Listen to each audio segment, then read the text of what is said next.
வணக்கங்க. இன்றைக்கி நம்ம பார்க்க போகிறது ஒரு ஸ்வீட் ரெசிபி தான், பாம்பே அல்வா. வாங்க எப்படி பண்ணலான்னு பார்க்கலாம்.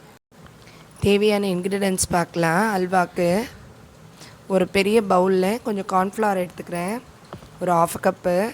கொஞ்சம் தண்ணியில் நல்லா மிக்ஸ் பண்ணிக்கலாங்க. அதை அந்த கட்டி தட்டாமல் நல்லா ஒரு விஸ்க் எடுத்து விஸ்க் பண்ணி வச்சுப்போம். கொஞ்சம் தண்ணியை நீத்தாப்பில் இருக்கணும், திக்காக இருக்க வேண்டாம். இப்போ சிரப் ஆட் பண்ணிக்கலாம். சிரப்பு செய்கிறதுக்கு ஃபஸ்ட்டு ரெடி பண்ணிடலாம். சர்க்கரை போட்டேன், இப்போ தண்ணி ஊற்றிருக்கேங்க. நல்லா பாயில் ஆகட்டும். சுகர் நல்லா கரையணுங்க.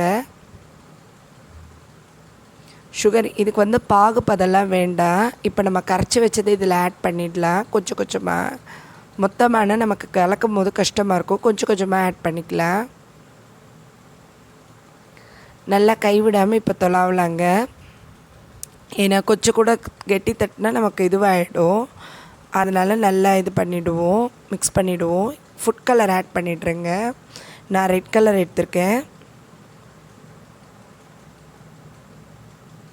நல்லா மிக்ஸ் பண்ணுவோம். பண்ணிவிட்டு இது கைவிடாமல் தொலாவனவே நமக்கு அதை திக்கு இது தெரியும். ஒரு 20 மினிட்ஸ் அப்படி இருக்கட்டும்.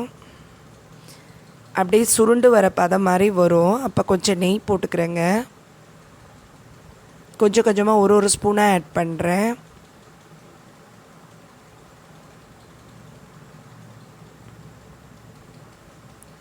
தேவையை பார்த்து ஆட் பண்ணிக்கலாம். ஏன்னா நம்ம கார்ன்ஃப்ளவர்னால ரொம்ப நெய் இழுக்காது, தேவைப்படாது. கொஞ்சம் கொஞ்சமாக ஆட் பண்ணிக்கோங்க.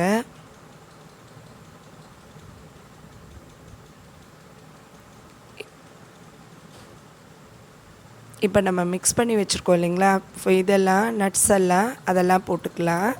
நான் பாதாம், பிஸ்தா, முந்திரி 3 வச்சுருக்கேங்க, அது போட்டிருக்கேன்.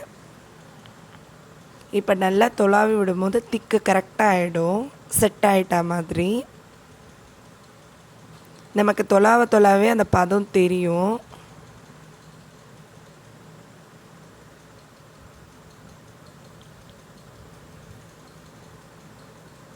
பார்க்கும்போது இப்போ நான் இது பண்ணிடுறேன், ஃப்ளேம் கம்மி பண்ணிடுறேங்க. ட்ரான்ஸ்ஃபர் பண்ணிக்கலாம். இப்போது கிரீஸ் பண்ணி வச்சுருந்தேன், நம்ம ட்ரேயில் போட்டுக்கலாம். நல்லா கூல் ஆகட்டுங்க. ஈக்குவல் பண்ணிட்டதுக்கப்புறம் இன்னும் கொஞ்சம் நட்ஸ் எல்லாம் இருந்துச்சு, அதை மேலே டெக்கரேஷன் பர்பஸ்க்கு போட்டுக்கலாம். நல்லா ஆறுனதுக்கப்புறம் பார்க்கலாங்க. ஒரு 1 or 2 hours ஆகட்டும். இப்போ நம்ம இதில் போட்டுக்கலாம், கட்டிங் போர்டில் போட்டுட்டு இப்போ நமக்கு தேவையான ஷேப் கட் பண்ணிக்கலாம். நல்லா நைஃப் நல்லா ஷார்ப்பாக இருக்கணுங்க. அப்போ அதெல்லாம் நமக்கு கட் பண்ண இந்த ரெசிபி உங்களுக்கு பிடிக்கும்னு நினைக்கிறேன். அதனால் லைக் பண்ணுங்கள், ஷேர் பண்ணுங்கள், கமெண்ட் பண்ணுங்கள். இட்ஸ் மீ கிரிதரன் சேனலை சப்ஸ்கிரைப் பண்ணுங்கள்.